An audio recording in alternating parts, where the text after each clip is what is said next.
waged not only against ma contro le Ukraine, nazioni più povere. but against the poorest nations. E l'attenzione dell'Italia è Italy's rivolta attention is particolarmente verso particularly focused on l'Africa, Africa, dove nazioni già where provate da nations lunghi already periodi di beleaguered siccità, dalle by long conseguenze del periods of cambiamento drought climatico, and si by the trovano effects oggi of di climate fronte a una change are now situazione faced with a difficilissima situation anche in termini di sicurezza alimentare, che le espone ancora di più alla instabilità, le rende facili prede del terrorismo e del fondamentalismo. È una scelta, creare il caos e diffonderlo.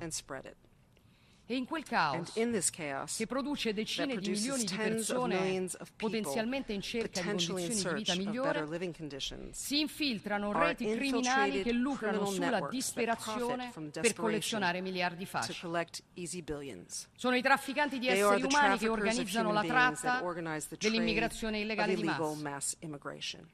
Illudono che affidandosi a loro chi vuole migrare troverà una vita migliore, si fanno pagare migliaia di dollari per viaggi verso l'Europa che vendono con le brochure come fossero normali agenzie di viaggio, ma su quelle brochure non scrivono che quei viaggi troppo spesso conducono alla morte, a una tomba sul fondo del Mar Mediterraneo, perché a loro non importa se la barca sia adatta o meno ad affrontare quel viaggio. L'importante per loro è solo il margine di guadagno. È a questa gente che un certo approccio ipocrita in tema di immigrazione ha fatto arricchire a dismisura. Ma noi vogliamo combattere la mafia in tutte le sue forme e combatteremo anche questo. Il punto è che combattere le organizzazioni criminali dovrebbe essere un obiettivo che ci unisce tutti, che investe anche le Nazioni Unite, che investe anche questo luogo. Perché davvero un'organizzazione come questa, che afferma nel suo atto fondativo la fede nella dignità e nel valore della persona umana, può voltarsi dall'altra parte di fronte a questo scempio? Davvero possiamo fingere di non vedere che oggi al mondo non esiste attività criminale più profittevole del traffico di migranti, quando proprio i rapporti ONU certificano come questo business abbia raggiunto per volumi di denaro il traffico di droga è ampiamente superato il traffico di armi. Davvero questa Assemblea, che in altri tempi ebbe un ruolo fondamentale nel debellare definitivamente quel crimine universale che era la schiavitù, può oggi tollerare che torni sotto altre forme, che si continui a mercificare la vita umana, che vi siano donne portate in Europa a prostituirsi per ripagare debiti enormi contratti con i trafficanti, o uomini abbandonati nelle mani della criminalità organizzata. E davvero possiamo dire che sia solidarietà accogliere in via prioritaria non chi ne ha davvero più bisogno, ma piuttosto chi ha i soldi per pagare quei trafficanti e consentire ai trafficanti di stabilire chi abbia diritto a salvarsi? Io penso di no. Sono convinta che sia dovere di questa organizzazione rifiutare ogni ipocrisia su questo tema e dichiarare una guerra globale senza sconti ai trafficanti di esseri umani. Ma per farlo dobbiamo lavorare insieme a ogni livello e l'Italia intende essere in prima fila su questo fronte. Con il processo di Roma che abbiamo avviato a luglio con la conferenza su migrazione e sviluppo abbiamo coinvolto le nazioni mediterranee e diverse nazioni africane su un progetto che si snoda lungo due direttrici fondamentali: sconfiggere gli schiavisti del terzo millennio da un lato, affrontare le cause alla base della migrazione dall'altro, con l'obiettivo di garantire il primo dei diritti, che è il diritto a non dover emigrare, a non essere costretti a lasciare la propria casa, la propria famiglia, a recidere le proprie radici, potendo trovare nella propria terra le condizioni necessarie a costruire la propria realizzazione. E anche qui bisogna avere il coraggio di dire le cose come stanno. L'Africa non è un continente povero, è al contrario un continente ricco di risorse strategiche. Detiene la metà di quelle minerarie del mondo, tra cui abbondanti terre rare e il 60% delle terre coltivabili spesso inutilizzate. L'Africa non è un continente povero, ma è stato spesso ed è un continente sfruttato. Troppo spesso gli interventi delle nazioni straniere nel continente non sono stati rispettosi delle realtà locali, spesso l'approccio è stato predatorio e ciò nonostante perfino paternalistico. Occorre invertire la rotta. L'Italia vuole contribuire a creare un modello di cooperazione capace di collaborare con le nazioni africane affinché possano crescere e prosperare grazie alle risorse che possiedono. Una cooperazione da pari a pari, perché l'Africa non ha bisogno di carità, ma di essere messa in condizioni di competere ad armi pari, di investimenti strategici che leghino i destini delle nazioni con progetti reciprocamente vantaggiosi. E così offrire un'alternativa seria al fenomeno della migrazione di massa, un'alternativa fatta di lavoro, formazione, opportunità nelle nazioni di provenienza e percorsi di migrazione legale e concordata e dunque anche integrabile. Fare il buon esempio con il piano Mattei per l'Africa, un piano di cooperazione allo sviluppo che prende il nome di Enrico Mattei, un grande italiano che sapeva conciliare l'interesse nazionale italiano con il diritto degli Stati partner a conoscere una stagione di sviluppo e di progresso. Il punto centrale è che noi dobbiamo avere il coraggio di rimettere l'uomo con i suoi diritti al centro del nostro agire. E questo è un principio apparentemente scontato, che tuttavia scontato non è più, non è il nostro tempo. Nazioni vengono invase, la ricchezza si concentra sempre di più, la povertà dilaga, si riaffaccia la schiavitù. Tutto sembra voler mettere a repentaglio la sacralità dell'essere umano. Perfino quello che ha uno sguardo superficiale può sembrare uno strumento per migliorare il benessere dell'umanità. A un'analisi più attenta rivela i suoi rischi. Pensiamo all'intelligenza artificiale. Le applicazioni di questa nuova tecnologia rappresentano sicuramente una grande opportunità in molti campi, ma non possiamo fingere di non comprendere anche gli enormi rischi che porta con sé. Io non sono certa che ci stiamo rendendo conto abbastanza delle implicazioni connesse a uno sviluppo tecnologico che corre molto più velocemente della nostra capacità di governare gli effetti. Eravamo abituati a un progresso che aveva come obiettivo ottimizzare le capacità umane e oggi ci confrontiamo con un progresso che rischia di sostituire le capacità umane.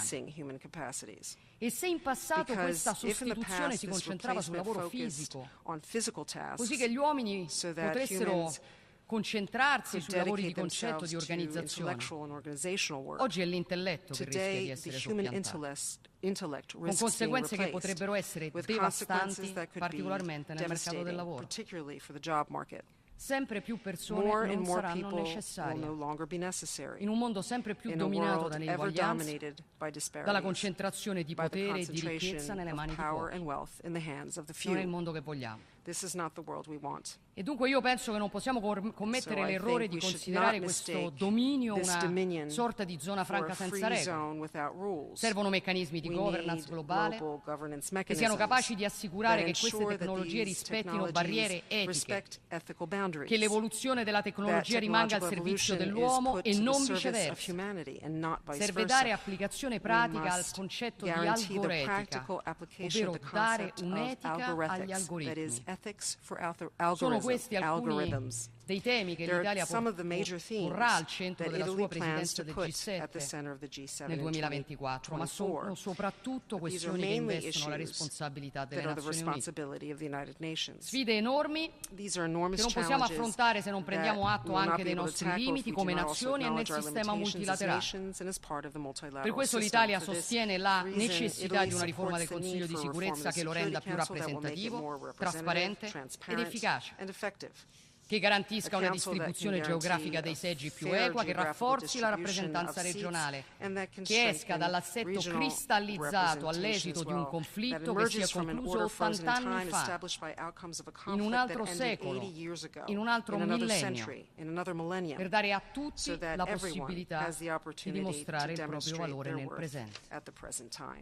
Su questi e molti altri temi si dimostrerà la nostra capacità di governare il nostro tempo e la nostra capacità di fare quello che in questa sede, il 2 ottobre del 1979, un grande uomo, un santo e uno statista come Giovanni Paolo II ci ricordava, e cioè che l'attività politica nazionale e internazionale viene dall'uomo, si esercita attraverso l'uomo ed è per l'uomo. Grazie a tutti dell'attenzione. On behalf of the Assembly, I wish to thank the President of the Council of Ministers of the Republic of Italy for the statement she just made. The Assembly will hear an address by His Excellency Pedro Sánchez Pérez-Castejón, President of the Government of Spain.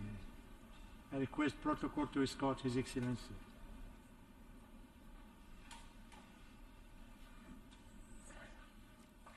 I have great pleasure in welcoming His Excellency Pedro Sánchez Pérez-Castejón, President of the Government of Spain, and I invite him to address the Assembly.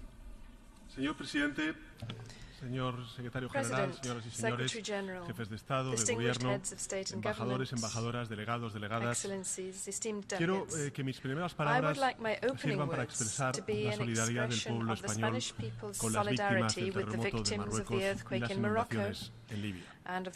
España está y estará al lado de dos países amigos para mitigar en lo posible las consecuencias de estas terribles tragedias. Señoras y señores, el pasado 10 de septiembre, una joven cooperante española perdió la vida en la región de Bakhmut, en Ucrania. El vehículo en el que viajaba fue alcanzado por fuego de artillería, causando la muerte de otro cooperante y heridas graves a dos más. Los cuatro compartían idéntico afán, un afán que ennoblece el alma de todo ser humano y que trasciende fronteras, y no era otro que ayudar a los más necesitados. No era lo único que les unía. Por encima de todo, compartían activismo.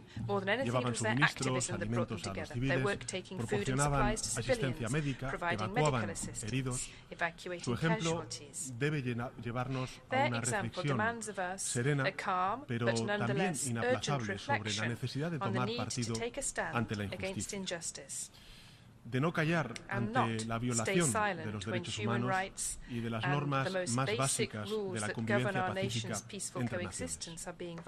Este recinto ha sido testigo de discursos memorables de líderes como Salvador Allende, como Nelson Mandela, y sin duda debemos encontrar inspiración en sus palabras. Pero la urgencia de los desafíos obliga a hacer algo más que deleitarnos en la retórica. Se ha dicho aquí desde esta tribuna, es momento de pasar a la acción porque el tiempo sencillamente se agota. Las encrucijadas se abren ante nosotros, cambiar o dejarse llevar por el curso de los acontecimientos, avanzar o replegarnos, hacerlo juntos o cada uno por su cuenta, construir en definitiva futuro o resucitar el pasado, quedarnos en la palabra o pasar a los hechos. La primera encrucijada a la que quiero referirme en esta intervención está vinculada con la emergencia climática. Acabamos de encadenar los meses más cálidos jamás registrados y los eventos extremos se acumulan con efectos devastadores en todos los continentes. Según los expertos, entramos en territorio desconocido. Ya no se trata de frenar el incremento de las temperaturas, se trata de mitigar en la medida de lo posible, de adaptarnos a algo que ya está aquí. Y gracias a la ciencia sabemos que debemos limitar el aumento de las temperaturas a 1,5 grados de incremento, que el pico de las emisiones globales no puede ir más allá del año 2025 y que no hay más alternativa que acelerar el despliegue de las energías renovables, de hacerlo además de manera justa, equitativa, hasta triplicar su capacidad de generación al final de esta misma década. Hemos de hacerlo además con solidaridad hacia los países más vulnerables, impulsando la agenda de adaptación e implementando lo acordado el año pasado en Sharm el Sheikh sobre pérdidas y daños. Combatir la emergencia climática requiere valentía, determinación. Debemos impulsar una revolución tecnológica y económica sin parangón, posible únicamente desde el apoyo social masivo, decidido y global. Y ese apoyo requiere inteligencia para desbordar al principal aliado de la inacción climática, que no es otro sino el negacionismo. Es posible si convertimos este formidable reto que tenemos ante nosotros en una oportunidad para crear más y mejores empleos, para hacer más sostenibles todos los sectores de nuestras economías, para seguir avanzando en definitiva de la mano de la ciencia. Y en este camino mi país, España, habla con hechos, además de con palabras. Hemos adoptado objetivos más ambiciosos en materia de energías renovables, también de eficiencia energética a través del Plan Nacional Integrado de Energía y Clima. Vamos a aportar 225 millones de euros al Fondo Verde para el Clima, 20 millones de euros para el Fondo de Adaptación y más de 17 millones de euros en instrumentos que refuerzan la justicia climática, especialmente los fondos para los países más vulnerables y también para pérdidas y daños. Hoy mismo hemos firmado, en nombre de España, el Tratado sobre Biodiversidad en Alta Mar, un paso más en defensa del equilibrio natural que se suma al histórico acuerdo de Montreal. Es esencial que la próxima COP28 en Emiratos Árabes sea un éxito indiscutible y el compromiso de España será total para lograrlo. En segundo lugar, nos encontramos ante una encrucijada en la defensa de la democracia, de los derechos fundamentales, de la igualdad y de la justicia social.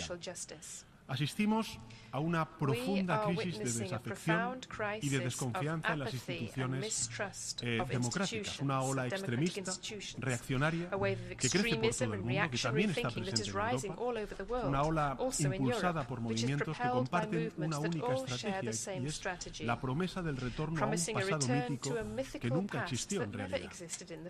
La marginación, la criminalización de minorías desfavorecidas, el rechazo a la igualdad, la banalización del feminismo o el cuestionamiento de los derechos humanos civiles y sociales. Retornan ideas que creíamos superadas, prosperan allí donde la frustración social es mayor y en consecuencia no es fácil combatir a quienes hacen de la mentira, del miedo, de la manipulación su principal herramienta. Pero creo, y es lo que me gustaría también compartir con ustedes, hay motivos para la esperanza, en la determinación última de muchas sociedades para preservar un legado de avances y de progreso que no admite vuelta atrás. Es el camino que muestra el posicionamiento valiente y decidido del conjunto de la sociedad civil en España, singularmente en el campo de la igualdad entre hombres y mujeres, como ha quedado patente en fechas recientes en el ámbito del deporte y en particular en el deporte femenino, en el fútbol femenino. España ha dicho se acabó. Se acabó con todas las consecuencias, porque cada vez que una mujer avanza, avanzamos todos, hombres y mujeres, junto a ellas. Queda evidentemente muchísimo camino por recorrer, muchas batallas por librar para alcanzar la plena igualdad entre hombres y mujeres, ninguna más acuciante que la erradicación definitiva de la violencia machista, cuya existencia algunos se atreven incluso a cuestionar contra toda lógica. No hay, en mi opinión, mayor antídoto contra el extremismo reaccionario que el feminismo. Sin duda alguna, una de las principales causas de nuestro siglo, que es el siglo de las mujeres. Y en este compromiso con la igualdad de género también debe verse reflejado en el ámbito multilateral y en concreto en posiciones de máximo liderazgo de las propias instituciones de este ámbito multilateral. Por eso es importante que los próximos nombramientos en el sistema de Naciones Unidas, incluida esta Asamblea General, tengan en cuenta ese factor, el factor de género. Señoras y señores, en estos años convulsos hemos visto crecer la amenaza también que se cierne contra la democracia en muchos lugares del mundo. Lo vivimos en Washington, en Brasilia, hoy, por desgracia, también en Níger y en Gabón. Lamentablemente, hemos aprendido a no asumir como irreversibles derechos y libertades por los que otras generaciones lucharon con todo valor. El golpe de Estado del pasado 26 de julio en Níger tiene graves implicaciones porque junto al de Mauritania, el de Níger era un gobierno elegido democráticamente, el único elegido democráticamente en el Sahel. Una región que acumula años de deterioro, que corre el riesgo de convertirse en una cadena de estados fallidos que puede extender la inestabilidad a regiones vecinas ya azotadas por la amenaza terrorista. Es esencial, en consecuencia, encontrar una salida pacífica que evite el recurso a la fuerza militar, y en ese sentido quiero reiterar nuestro apoyo a los esfuerzos de mediación de la Comunidad Económica de Estados de África Occidental. Y España siempre será un socio comprometido para avanzar en el fortalecimiento de la democracia, no solo en lo relativo a los procesos electorales, esencia del principio democrático, sino en el conjunto de instituciones que permiten a los ciudadanos y ciudadanas disfrutar con plenitud de sus derechos fundamentales, singularmente en el que atañe a la distribución de la riqueza y del desarrollo.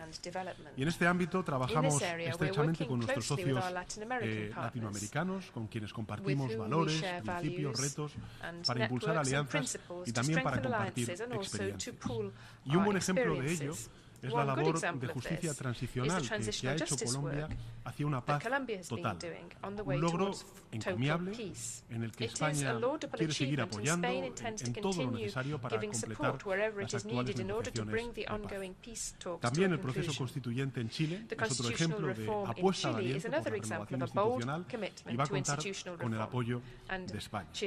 Y por otra parte, España reitera su compromiso con el necesario retorno a la senda democrática en Venezuela para devolver la esperanza de un futuro de oportunidades a su población.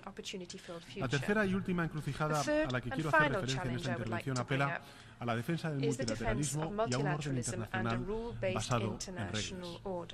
El sistema de Naciones Unidas, es la concreción de una voluntad y es alcanzar juntos soluciones globales a retos comunes y resolver diferencias por medio de la diplomacia, del diálogo, de la cooperación. Ahora, el reto es demostrar que el sistema funciona para todos. De otro modo, la desigualdad será terreno fértil para que la retórica de los enemigos del multilateralismo avance. Y es crucial, en consecuencia, dar un paso al frente en la defensa de la Agenda 2030. Hay que plantar cara con valentía a quienes cuestionan este gran esfuerzo colectivo con manipulaciones y falacias. La cumbre celebrada a principios de esta semana debe servir para renovar nuestro compromiso con los objetivos de desarrollo sostenible. Lamentablemente no estamos en un buen camino para ello, para el cumplimiento de los 17 objetivos de desarrollo sostenible en 2030, de continuar por esta senda.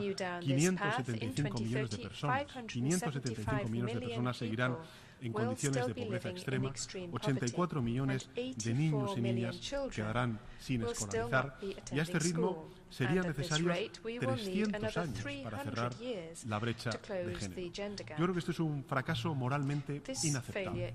Repito, no es momento de palabras, sino de hechos. Debemos ampliar nuestros compromisos en materia de ayuda oficial al desarrollo. España acaba de aprobar una ley de cooperación con el compromiso de destinar el 0,7% de la renta nacional bruta al desarrollo para el año 2030. Vamos a seguir priorizando cuestiones clave, contribuyendo con 120 millones de euros al fondo ODS, otros 20 millones de euros para la reposición del Fondo Internacional de Desarrollo Agrícola a lo largo de los próximos 3 años. Pero debemos ir más allá. Debemos dotarnos de recursos, de instrumentos adecuados para poder avanzar en materia de desarrollo sostenible de aquí al año 2030.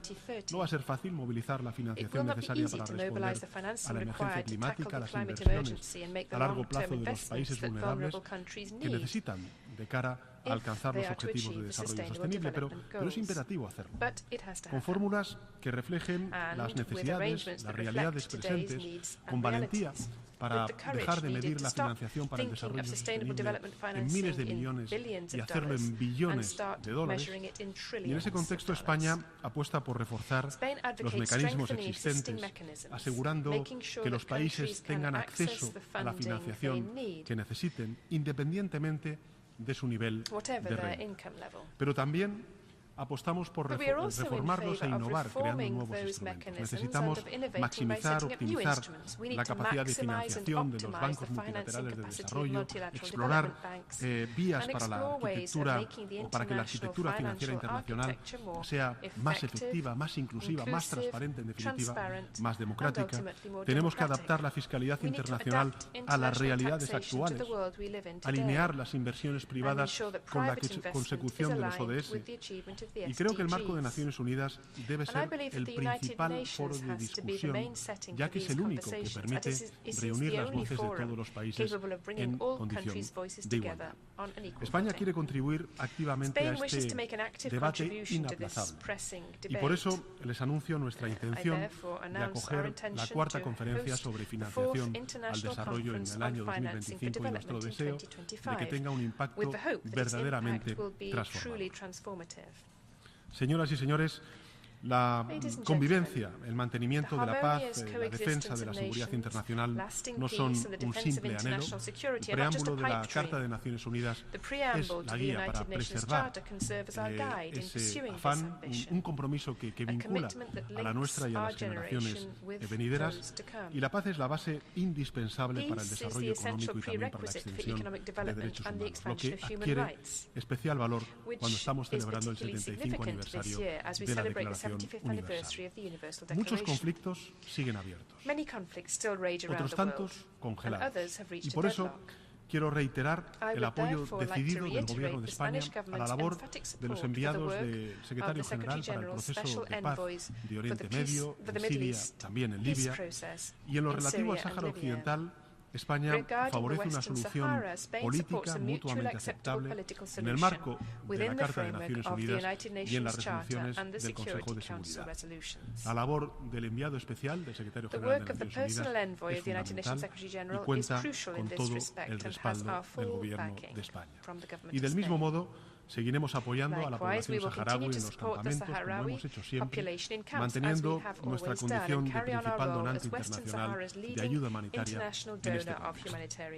Por otro lado, el 31 de diciembre del año 2020, España y el Reino Unido alcanzaron un entendimiento bilateral relativo a Gibraltar en el marco de la salida del Reino Unido de la Unión Europea.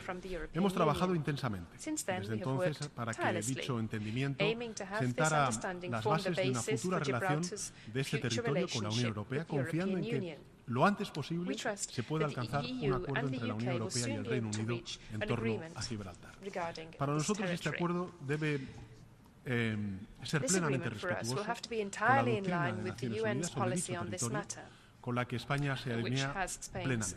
Y también debe serlo con la posición jurídica de mi país con respecto a la soberanía y a la jurisdicción en relación con él mismo. Deseamos trabajar por el desarrollo de un área próspera, social, económica, que abarque todo el espacio de Gibraltar y también el campo de Gibraltar. Y en este punto quiero compartir, para terminar, una reflexión sobre el futuro de Europa desde el ejercicio de la presidencia del Consejo de la Unión Europea que ahora mismo está ostentando España.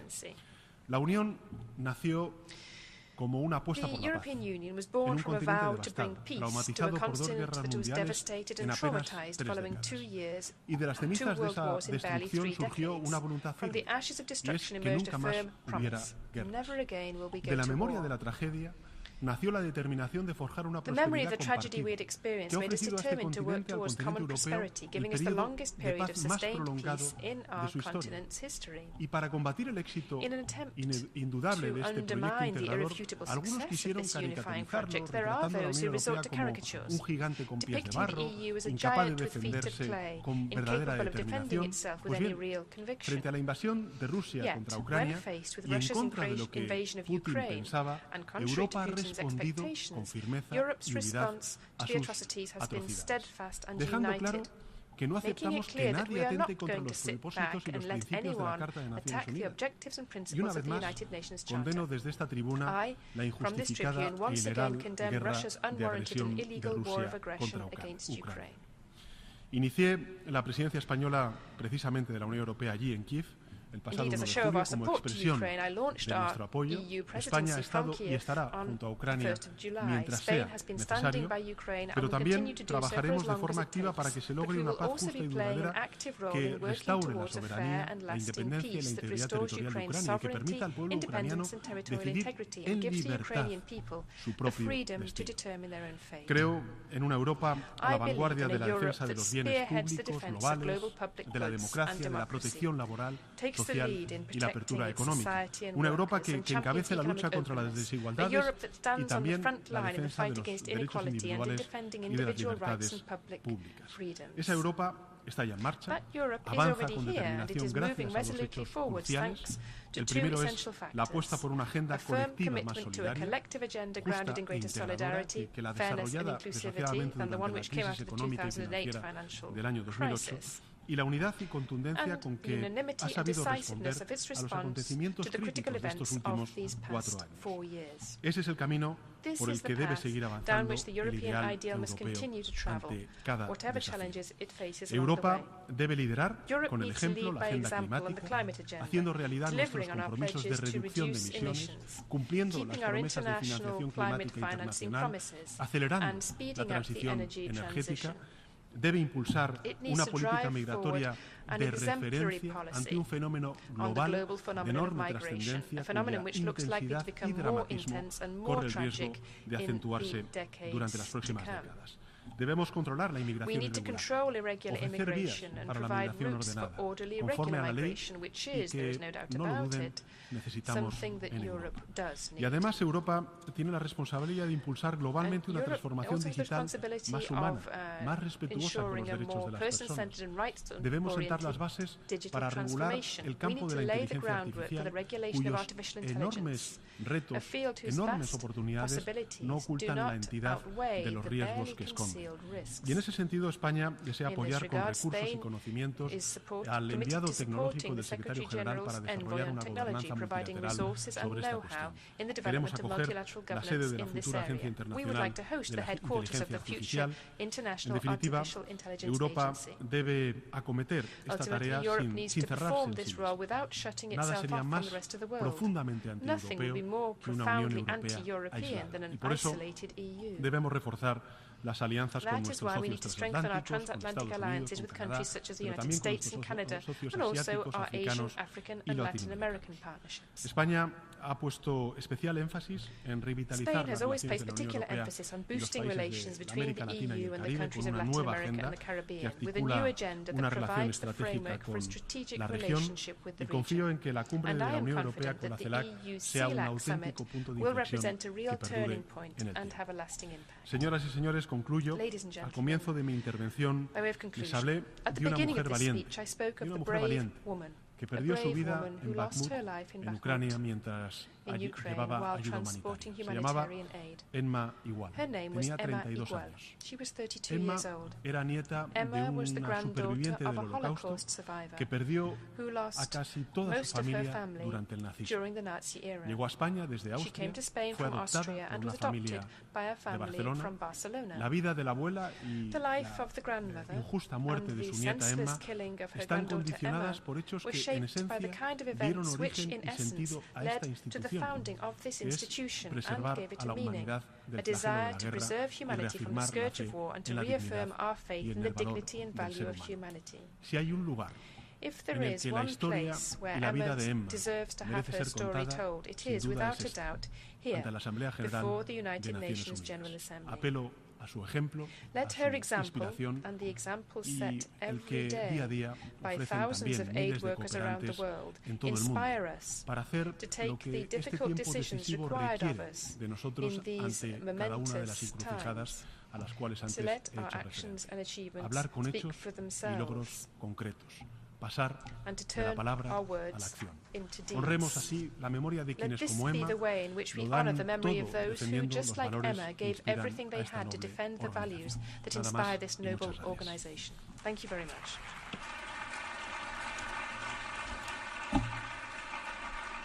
On behalf of the Assembly, I wish to thank the President of the Government of Spain for the statement just made. The Assembly will hear an address by His Excellency Patrice Emery Trovoada, Prime Minister of the Democratic Republic of Sao Tome and Príncipe. I request protocol to escort His Excellency, and I have great pleasure in welcoming His Excellency Patrice Emery Trovoada, Prime Minister of the Democratic Republic of Sao Tome and Príncipe, and I invite him to address the Assembly. Excelentíssimo Senhor Presidente da Asamblea General das Nações Unidas, Excelentíssimo Senhor Secretário-Geral das Nações Unidas, Excelências, senhoras e senhores chefes de Estado e de Governo, excelentíssimos senhores representantes dos Estados-membros e distinguidos delegados. Num contexto internacional marcado pelo crescimento das divisões, recrudescimento de tensões e a diminuição da confiança, é com grande sentido de responsabilidade que faço uso da palavra nesta magna Assembleia, na qualidade de Primeiro-Ministro e chefe de Governo, em representação da República Democrática de Santo Tomé e Príncipe. Mas antes gostaria de inclinar-me respeitosamente face às vítimas do recente terremoto em Marrocos e das inundações na Líbia. Permite-me que aproveite essa 78ª sessão do debate geral para felicitar o embaixador Denis Francis pela sua eleição e poder dizer e manifestar todo o nosso apoio ao longo do seu mandato. Agradecemos igualmente ao Presidente Sandu, Sr. Comoras, pelo seu engajamento na condução dos trabalhos da anterior sessão, particularmente perante a complexidade criada por novos conflitos e a crise alimentar mundial.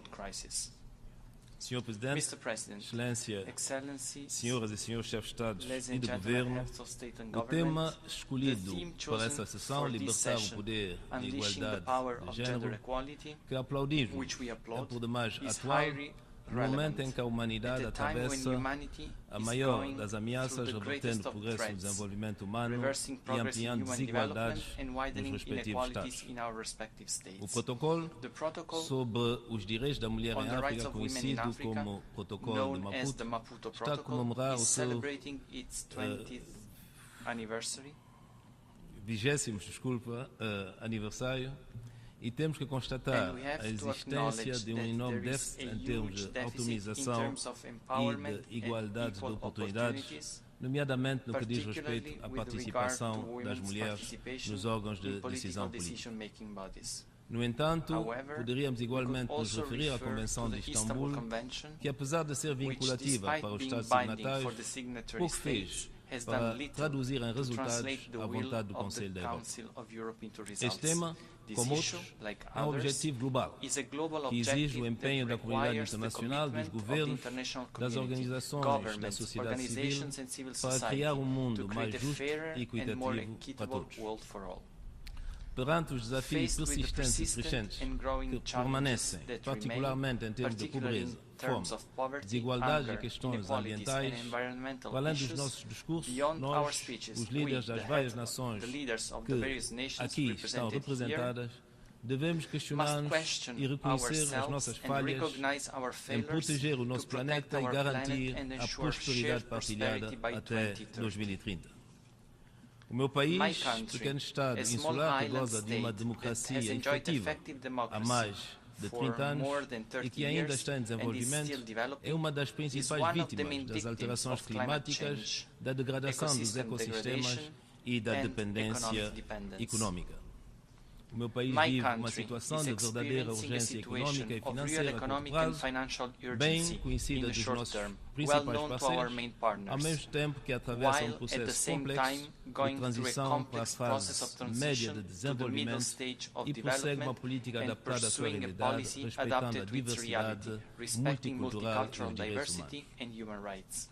Esforçamos com algum sucesso por adotar os códigos, as recomendações e as boas atitudes que visam a realização dos 17 Objetivos de Desenvolvimento Sustentável, mas os problemas estruturais, as assimetrias de todo o tipo e a falta de confiança nas instituições democráticas por parte das nossas populações são cada vez maiores. Não devemos hesitar em apontar o dedo aos responsáveis pelas perturbações climáticas no seio do G20 ou aos órgãos de governação econômica mundial que continuam a ignorar os nossos objetivos sociais e ambientais, nomeadamente negando-nos o acesso a recursos financeiros em quantidade e condições razoáveis. Ainda mais preocupante é o facto de estarmos a assistir a uma crescente polarização e fragmentação do mundo e da governação global, com a sua crescente cota de populismo e nacionalismo. A própria sociedade tecnológica digital, que poderia ter sido o acelerador do desenvolvimento dos nossos países e da cidadania a nível mundial, está-se a tornar uma nova fonte de desigualdade, de concentração de riqueza e de dominação. A desigualdade, a falta de respeito e a falta de inclusão só podem conduzir a faturas cada vez maiores e a retrocessos. Os golpes de Estado e as tentativas de subversão da ordem constitucional são cada vez mais frequentes, ao mesmo tempo que perduram conflitos de longa data, como os da Palestina, de Cuba, os do Iêmen, da Síria, do Sudão e da Líbia, que seguem o mesmo caminho. Os conflitos armados, em violação do direito internacional, sejam eles quais forem, também recebem um tratamento diferenciado. A nossa condenação da invasão da Ucrânia pela Rússia foi clara e sem hesitações, porque respeitamos o direito internacional e a Carta das Nações Unidas. Infelizmente, os refugiados e os mortos não são iguais em direito e em dignidade num mundo que se diz civilizado. Parece que, atualmente, só as pandemias mundiais são capazes de nos unir e de nos mobilizar. Tardamos em reagir para impormos a paz face ao conflito latente na região dos Grandes Lagos, enquanto a lista de mortos, de deslocados e de destruição de todo tipo continua a agravar-se.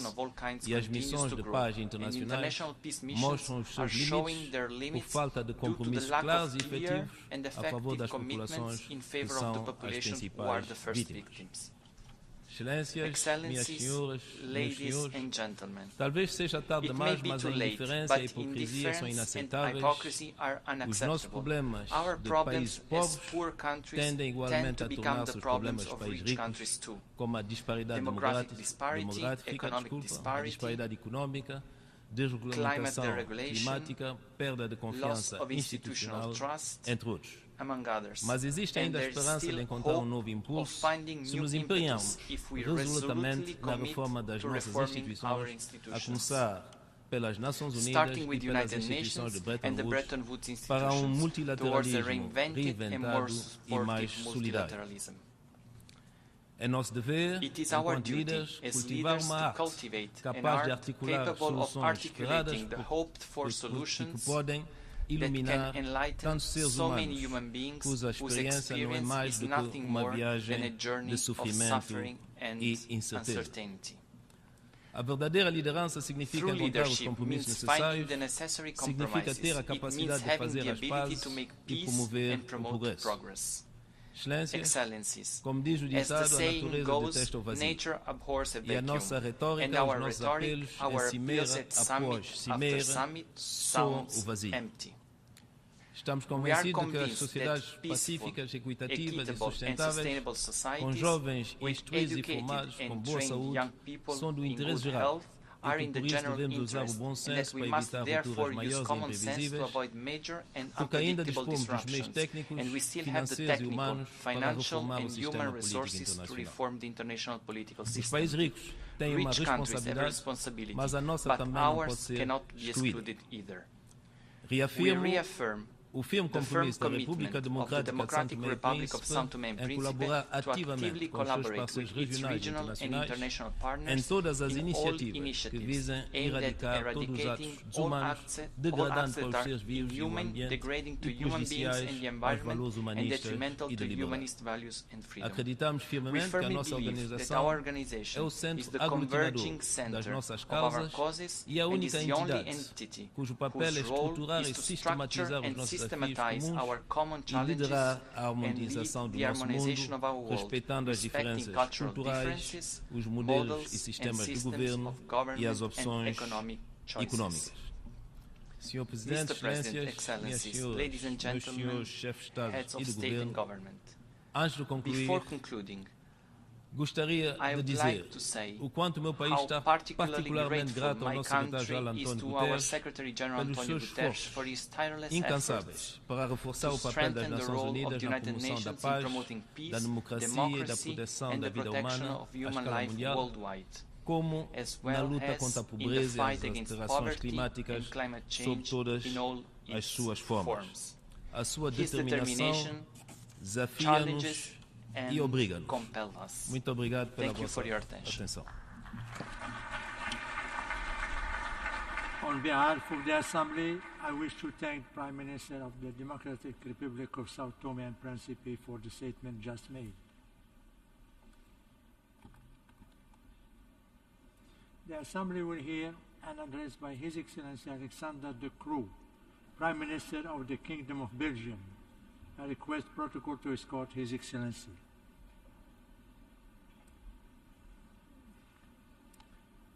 I have great pleasure in welcoming His Excellency Alexander De Croo, Prime Minister of the Kingdom of Belgium, and I invite him to address the Assembly. Mr. President, Your Excellencies, ladies and gentlemen, some people, also here in this room, are pessimistic about the state of the world today. I beg to differ. There are good reasons for optimism. Since the start of the new millennium, we have made tremendous progress in the Sustainable Development Goals. Today, there is more universal access to education than ever. 85% of young children worldwide are in primary education. Since the start of the century, an additional 2 billion people have access to safe drinking water.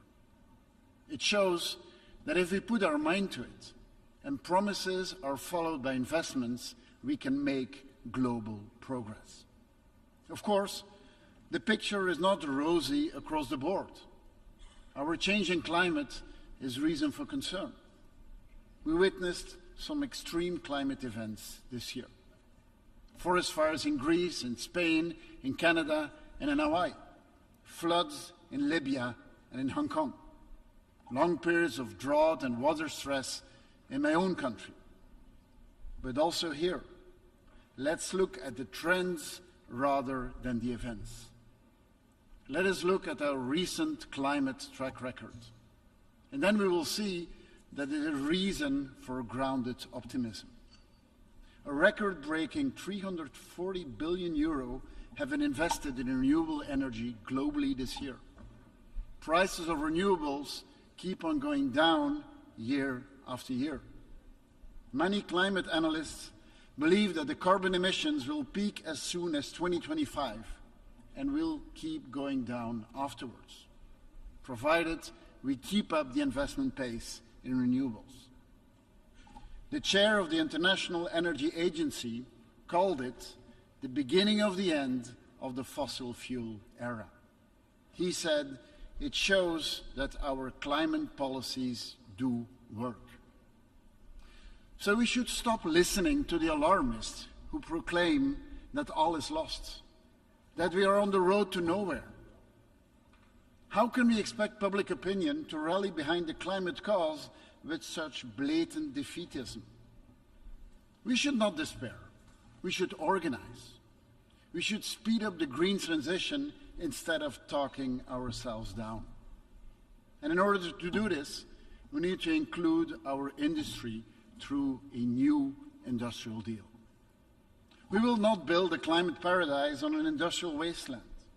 We need our industry for their innovation capacity to come up with tomorrow's climate solutions. That is why Europe should not only be a continent of industrial innovation, but should remain a continent of industrial production. Clean tech, for sure, but also green chemistry, green steel production, and green construction sites. All are needed to build our net zero future. This new industrial deal will be one of the big priorities of the Belgian presidency of the European Union starting on January 1st. But to make this industrial deal a success, we should look beyond Europe.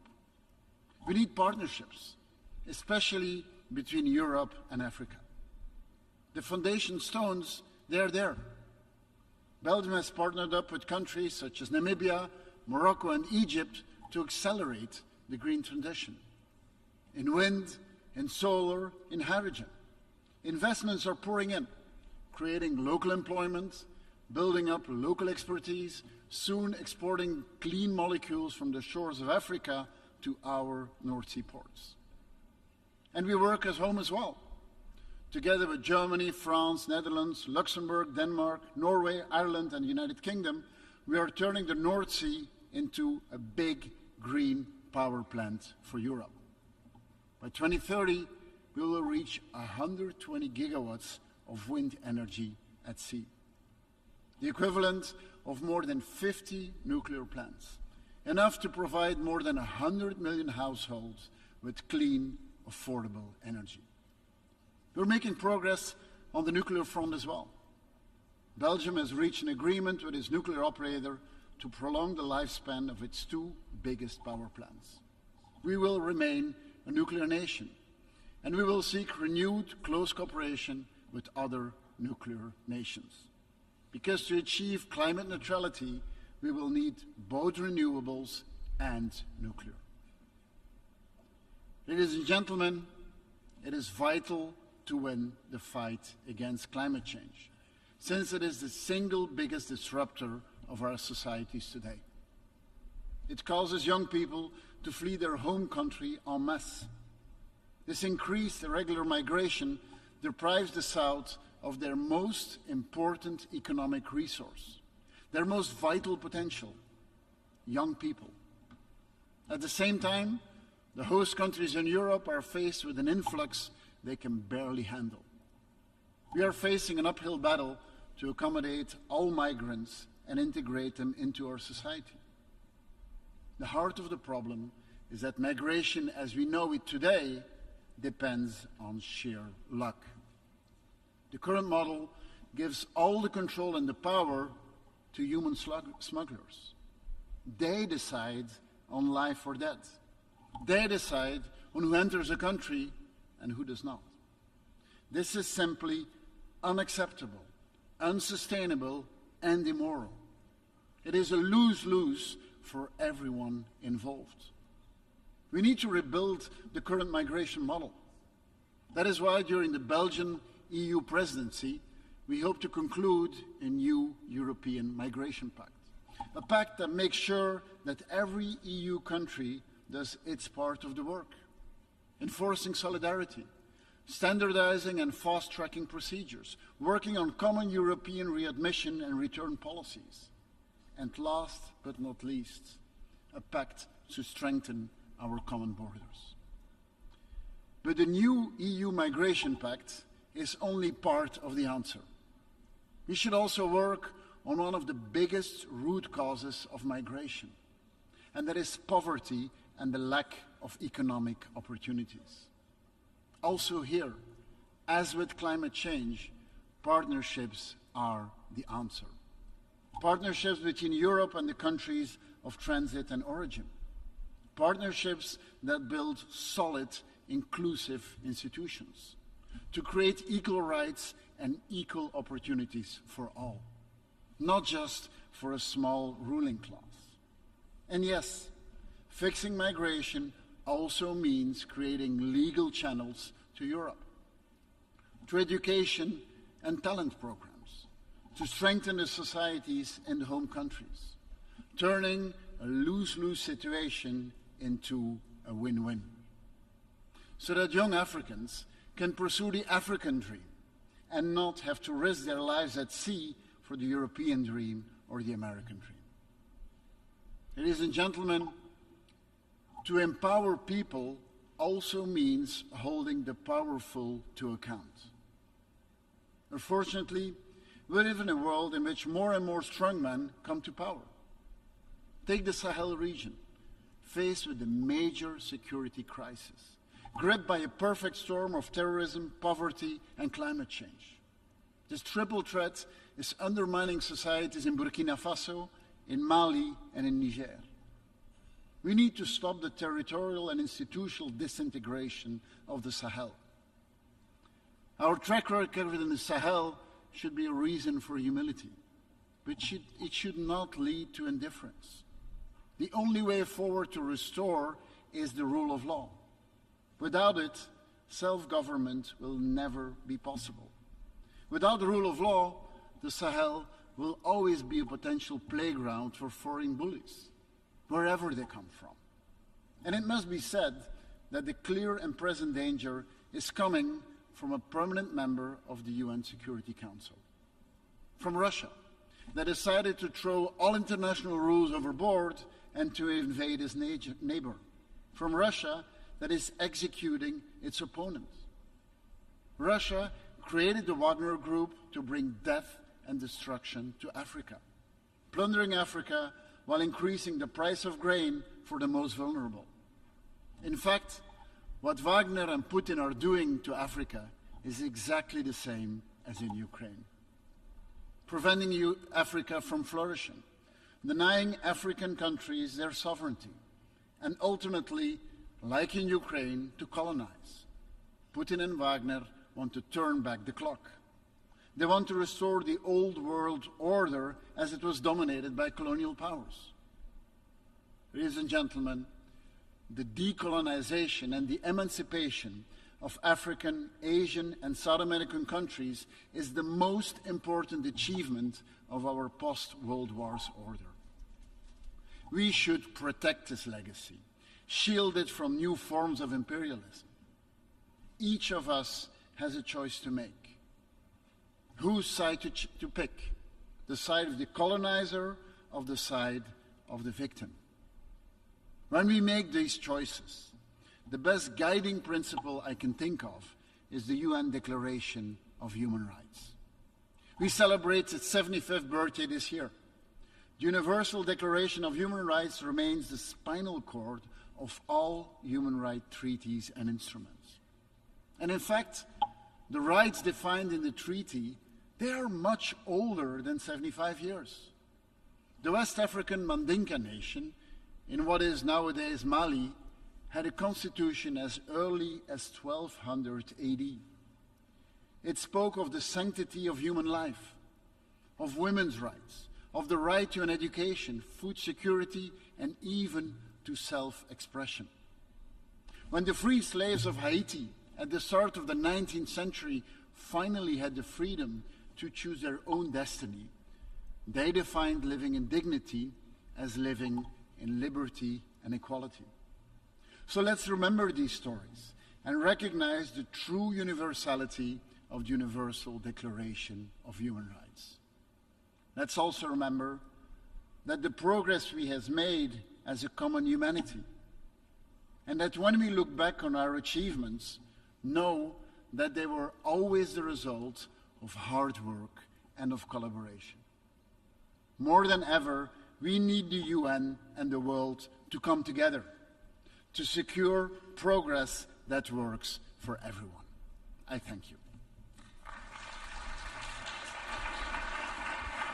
On behalf of the Assembly, I wish to thank the Prime Minister of the Kingdom of Belgium for the statement just made. And now I have the pleasure to announce that the Assembly will hear an address by His Excellency Najib Mikati, President of the Council of Ministers of the Lebanese Republic. I request the protocol to escort His Excellency, and I have great pleasure in welcoming His Excellency Najib Mikati, President of the Council of Ministers of the Lebanese Republic, and invite him to address the Assembly, please. سعادة السفير دينيس فرانسيس رئيس الجمعية العامة للأمم المتحدة، President of the General Assembly, سعادة الأمين العام Your Excellency Mr. Antonio Guterres, السيدات والسادة، Ladies and Gentlemen, أتوجه إليكم السيد الرئيس بالتهنئة على انتخابكم رئيسا للدورة الثامنة والسبعين للجمعية العامة للأمم المتحدة، متمنيا لكم التوفيق في تولي هذه المهمة، ومعربا لكم عن دعم وفد لبنان لبرنامج العمل الرئوي الذي وضعتموه للعام المقبل. سيد الرئيس، تصادف هذا العام الذكرى الثامنة والذكرى الثمانون لاستقلال لبنان، 8 عقود دائب لبنان خلالها على السعي إلى استحقاق موقعه بين الأمم المحبة للسلام والرفاه ومن المؤسسين الأوائل لهذه المنظمة الدولية التي نلقي في كنفها اليوم تاركا بصمات مشهودة a remarkable contribution in the drafting of the Universal Declaration of Human Rights. But it hasn't always been an easy journey.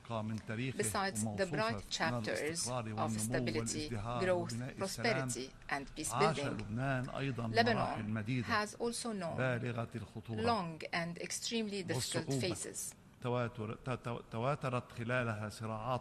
frequent conflicts on its territories, in the neighboring countries, and wars of aggression against it. It all culminated in a prolonged occupation of parts of its territories, two protracted refugee and displacement crises, leading to an unprecedented economic, financial, and humanitarian crisis. Lebanon is today facing numerous overlapping crises against the backdrop of a weakened international system and a regional climate full of tensions and challenges. These challenges weigh heavily on the Lebanese people, suffering daily from a lack of basic moral and material elements that enable them to resist. In addition to the brain and youth drain and the receding hope in the eyes of many Lebanese men and women. The first among such challenges is the vacancy of the presidency of the Republic and the inability to elect a new president. This led to an institutional and political instability. ومن تفاقم للأزمة الاقتصادية والمالية وتعثر في انطلاق خطط الإصلاح والتعافي الاقتصادي والمالي الذي يعول عليه اللبنانيون لإنقاذ البلد من الأوضاع الصعبة. أتطلع صادقا لأن يمارس البرلمان اللبناني دوره السيادي بانتخاب رئيس للجمهورية في فترة المقبلة، رئيس يتوحد حوله اللبنانيون ويكرس عودة الجمهورية عبر رئاسة الجمهورية والمؤسسات الدستورية، عودة لبنان إلى تأدية رسالته ولعب دوره الطبيعي بالتعاون الوسيط مع الأشقاء العرب والأصدقاء في المجتمع الدولي. ولا يسعني في هذا الصدد إلا أن أحيي الدور الذي تؤديه اللجنة الخماسية كما والمبادرة الفرنسية الهادفة إلى المساعدة في إنجاز هذا الاستحقاق الدستوري. سيد الرئيس، 12 عاما مرت على بدء الأزمة السورية وما زال لبنان يرزح تحت عبء موجات متتالية من النزوح. طالت تداعياتها الاقتصادية والاجتماعية كافة مظاهر الحياة فيه وباتت تهدد وجوده في الصميم. ورغم علائنا الصوت في كافة المنتديات الدولية وفي هذا المحفل بالذات، ما زال تجاوب المجتمع الدولي مع نتائج هذه المأساة الإنسانية وتداعياتها علينا بالغ الخجل وقاصرا عن معالجتها بشكل فعال ومستدام. إنني مجددا ومن على هذا المنبر أحذر مجددا من انعكاسات النزوح السلبية التي تعمق أزمات لبنان، الذي أؤكد أنه لن يبقى في عين العاصفة وحده، أن لبنان لن يبقى في عين العاصفة وحده. كما أؤكد الدعوة لوضع خارطة طريق بالتعاون مع كافة المعنيين من المجتمع الدولي لإيجاد الحلول المستدامة لأزمة النزوح السوري قبل أن تتفاقم تداعياتها بشكل يخرج عن السيطرة. وأود في هذا المجال أن أسجل تطوراً إيجابياً يتمثل في الاتفاق الذي توصل إليه لبنان مع المفوضية العليا لشؤون اللاجئين حول تبادل المعلومات عن الوجود السوري في لبنان، مؤكداً بالتالي حرص لبنان على تعميق التعاون مع المنظمات الدولية والأممية باعتبار ذلك ركناً أساسياً من أركان الحل المستدام المنشود. أما التحدي الثالث يتمثل باستمرار احتلال إسرائيل لمساحات من أرضنا في الجنوب ومواصلة اعتداءاتها وانتهاكاتها اليومية للسيادة اللبنانية وخرقها لموجبات قرار مجلس الأمن رقم 1701 الذي يؤكد لبنان التزامه بالكامل مندرجاته واحترامه كافة قرارات مجلس الأمن ذات الصلة. إنني أغتنم هذه المناسبة لأقدم الشكر لكافة الدول المشاركة ضمن قوات يونيفيل التي جدد مجلس الأمن ولايتها في نهاية شهر آب الفائت. ولا تكتمل المهمة التي أنيطت بهذه القوات الأممية من دون التعاون الوثيق والتنسيق الدائم مع الجيش اللبناني، ما من شأنه أن يسهم في ترسيخ السلم والسلام والأمن في المنطقة وبسط سلطة الدولة اللبنانية على كامل التراب حتى الحدود المعترف بها دوليا. اسمحوا لي أن أسجل ارتياح لبنان ببدء عملية التنقيب عن النفط والغاز في مياهه الإقليمية ورغبته في لعب دور بناء مستقبلا في مجال الطاقة في حوض المتوسط. سيد الرئيس، تشهد أجزاء عزيزة من منطقة الشرق الأوسط حالات مقلقة من عدم الاستقرار السياسي والأمني ترخي بظلالها على دول المنطقة وشعوبها، مع الحرص على تسجيل استثناءات ملفتة من الاستقرار والتطور والنمو وبناء المستقبل في دول الخليج العربي الغالية هي وشعوبها الشقيقة علينا وعلى قلوبنا، والتي يدين لبنان لها بالكثير من الامتنان والتقدير. ومن هذه الاستثناءات عودة الجمهورية العربية السورية إلى ممارسة مهام عضويتها في جامعة الدول العربية والاتفاق السعودي الإيراني. في المقابل ما زال الشعب الفلسطيني الشقيق يرزح تحت الاحتلال ويصارع لنيل حقوقه الإنسانية غير قابلة للتصرف، وفيما تزداد الحاجة للتخفيف من معاناة الشعب الفلسطيني نعيد مجددا تأكيدنا وتمسكنا بالسلام العادل والشامل المستند إلى حل الدولتين والمرجعيات الدولية وفي طليعتها قرارات مجلس الأمن 242 و 338. وأكرر القول اليوم بمبادرة السلام العربية الصادرة عن قمة بيروت في عام 2002 التي طرحت فيها أسس السلام المنشود. في هذا السياق وكبلد مستضيف لمئات آلاف اللاجئين الفلسطينيين منذ عام 1942 يكرر لبنان تذكير المجتمع الدولي بمسؤوليته الإنسانية والأخلاقية تجاه لاجئي فلسطين، ويطالب بتوفير الدعم الكامل لوكالة الأونروا لتمكينها من الاستمرار ومواصلة القيام بمهامها بانتظار الحل النهائي. سيد الرئيس، لطالما قلنا أن العالم يشهد تحديات عابرة بالحدود تتطلب المزيد من التنسيق والتعاون بين الدول، من تغيير المناخ إلى الجوائح الفيروسية مرورا بمسائل الأمن والأمن الغذائي والأمن السيبراني والهجرة غير الشرعية والتطرف والإرهاب وغيرها. تتعدد التحديات ذات الطابع الكوني الذي لا يمكن مواجهتها إلا بتضافر الجهود بين الحكومات والمنظمات الدولية ومنظمات المجتمع المدني.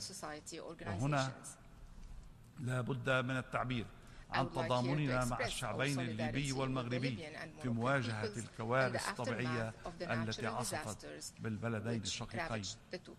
إن التعاون الدولي قائم على مبدأ الشراكة والشمولية بات حاجة حيوية لأمن وأمان الشعوب ورفاهها، وتقع منظمة الأمم المتحدة والوكالات المتخصصة الواقعة تحت مظلتها في قلب هذا الجهد الدولي لتسهم في إرشاده وإسناده بالمعايير والأدوات.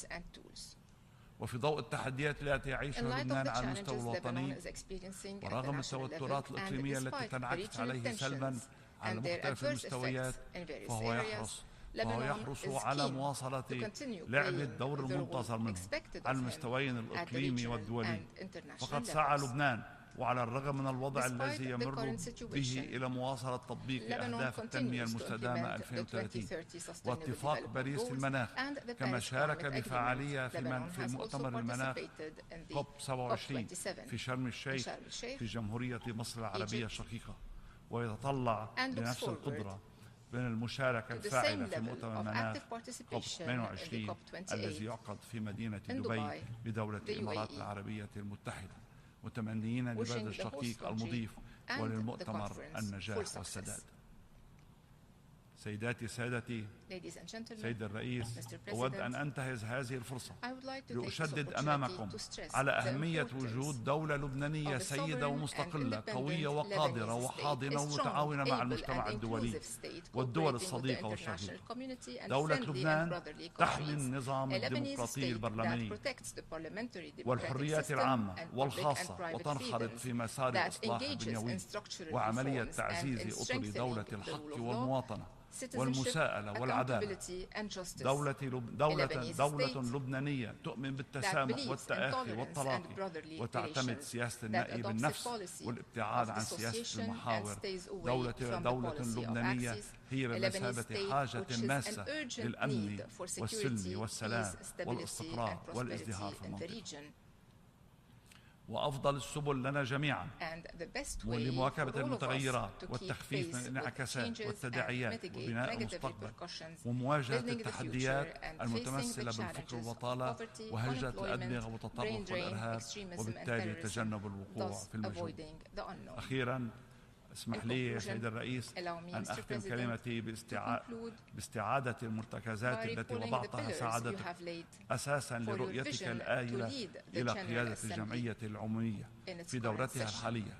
أن السلام والازدهار والتقدم والاستدامة هي بالفعل عناوين عريضة جامعة لتطلعات دولنا وشعوبنا جميعا، إذ لا مستقبل آمن ومزدهر لنا جميعا دون تحقيق تلك الأسس والمرتكزات، ولا يمكن تحقيقها إلا بالتكاتف والتعاضد والعمل المشترك، تفاديا للمزيد من الحروب والنزاعات والتحديات والمآسي الإنسانية والخسائر المادية والبيئية.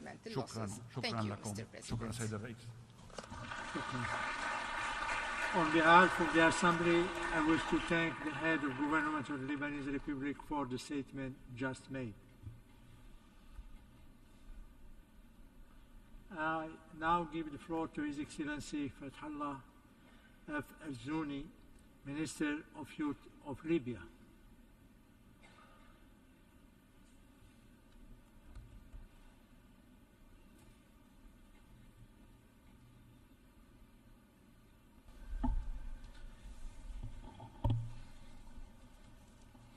السيد الرئيس، السيدات والسادة، ألقي كلمتي هذه نيابة عن فخامة رئيس المجلس الرئاسي لدولة ليبيا الدكتور محمد يونس النفي، والذي تعذر حضوره بسبب الكارثة التي حلت في مناطق شرق ليبيا جراء الفيضانات. بسم الله الرحمن الرحيم. معالي السيد دينيس فرانسيس رئيس الجمعية العامة، السيدات والسادة الكرام، في مستهل كلمتي هذه أعزي الشعب الليبي وأعزي نفسي، وأتقدم بخالص العزاء والمواساة لأسر ضحايا الفيضانات والسيول العارمة التي اجتاحت مدن وقرى الجبل الأخضر شرق ليبيا، وعلى رأسها مدينة درنا والبيضاء وسوسة. ولا يفوتني أن أتقدم بالمواساة وخالص التعازي لشعب المغرب ملكا وحكومة وشعبا جراء الزلزال الذي ضرب بعض المدن المغربية. وإني أبتهل إلى الله بالدعاء بالشفاء للمصابين، وإنه على كل شيء قدير. السيدات والسادة، أتوجه إليكم بهذه الكلمة من بلاد ليبيا لانشغالنا بإدارة ومتابعة الكارثة الأليمة التي حلت ببلادي، وإني أتحدث إليكم نيابة عن الشعب الليبي بقلب يعتصره الألم ونفس يملأها الأسى، فقد أفاق الليبيون والعالم بأسره صباح يوم الأحد 10 من سبتمبر على مشهد رهيب وكارثة كبرى نزلت بمدينة درنا الليبية الوادعة، أذهلتنا عما دونها من كوارث عمت ما حولها من مدن وقرى الجبل الأخضر شرق البلاد. ذلك اليوم الذي راح فيه آلاف من سكان المدينة والمنطقة بين ميت ومفقود دفعة واحدة، بعد أن جرفت السيول أكثر من ربع المدينة. وبالرغم من الجهود التي بذلتها حكومة الوحدة الوطنية والجيش الليبي من كافة ربوع الوطن للتعامل مع الكارثة، من إخلاء السكان للتعامل مع هذه الكارثة، من إخلاء السكان وانتشال العالقين ودفن الموتى واحتواء الوضع الصحي في المدينة، إلا أن حجم النازلة قد فاق كل المقاييس والقدرات المحلية. وكنت في كلمة عاجلة إلى الدول الشقيقة والصديقة والتي هبت بالتدخل الفوري ومد يد العون بالفرق الفنية المتخصصة بالبحث والإنقاذ والدعم الطبي واللوجستي. وأشكر في هذا المقام كل من لبى نداءنا من الأشقاء والأصدقاء، كما أشكر كل قادة الدول الذين واسونا في مصابنا بالسؤال والمتابعة. وإني من موقع هذا أهيب بالعالم أن يتحمل مسؤولياته تجاه ليبيا باحتواء آثار ما بعد الكارثة، وعلى رأس ذلك الإجراءات الصحية اللازمة لحماية ما تبقى من سكان المدينة والمدن المجاورة من كارثة صحية حذر منها المختصون. إن القيم العظيمة لا تولد إلا من رحم المعاناة، وها هي كارثة مدينة الياسمين تبعث في أبناء الشعب الواحد روح الوحدة والتضامن والنجدة. فما أن تكشفت الفاجعة حتى نفض الشعب الليبي من أقصى الغرب إلى أقصى الجنوب عن نفسه تراكمات الانقسام السياسي والحروب الأهلية ليكشف عن معدنه البراق ويسمو فوق جراحات الماضي ويضع ملامح المستقبل الذي يراه بعيونه وعيون الأجيال المقبلة، لا بعيون الساسة وتجار الحروب. إن هذا بلا شك هو الدرس الذي نعلمه لأبنائنا حتى لا تتكرر أخطاء هذا الجيل، وستكون أرواح أطفال درنا الزاهرة قناديلا تضيء لنا مسار الوطن ولم الشمل وبناء الدولة. إن شعبنا قد ضرب بتضامنه ووحدته أبلغ دروس المسؤولية والحب واللحمة الوطنية، وإنه لجدير بأن يسمع صوته والتوقف عند رأيه. فقد آن لعرس الديمقراطية في ليبيا أن يبدأ بعزيمة الشعب وصدق المخلصين وعون الدول الصديقة للشعب الليبي والمنظمات الإقليمية والدولية، وعلى رأسها الأمم المتحدة والاتحاد الأفريقي وجامعة الدول العربية. وإن كل ما يتطلبه ذلك قد أصبح واجب التحقيق من تشريعات انتخابية وسلطة موحدة وحرية انتخابية ودعم لوجستي وفني ودولي. ختاما، إن الشعب الليبي لم يعد بحاجة إلى سلاح يقتتل به، وإن كل بؤر التحريض وبذور التوتر التي دأبت التدخلات الدولية السلبية على خلقها والتي حافظت الأطماع الشخصية والفئوية الضيقة على استدامتها قد جرفتها سيول الجبل الأخضر ودرنا إلى البحر، فقد ذهب زمان وجاء زمان آخر لا صوت يعلو فيه على صوت الشعب، ولا مصلحة فيه تسمو على مصلحة الوطن، ولا مكان في السلطة فيه للفاسدين وتجار الحروب. ولله الأمر من قبل ومن بعد، والسلام عليكم ورحمة الله وبركاته. To Allah belongs the command ever before and ever after. I thank you. I thank the Minister of Youth of Libya. We have heard the last speaker in the general debate for this meeting. We will continue the general debate tomorrow at 9 a.m. in this hall. The meeting is adjourned.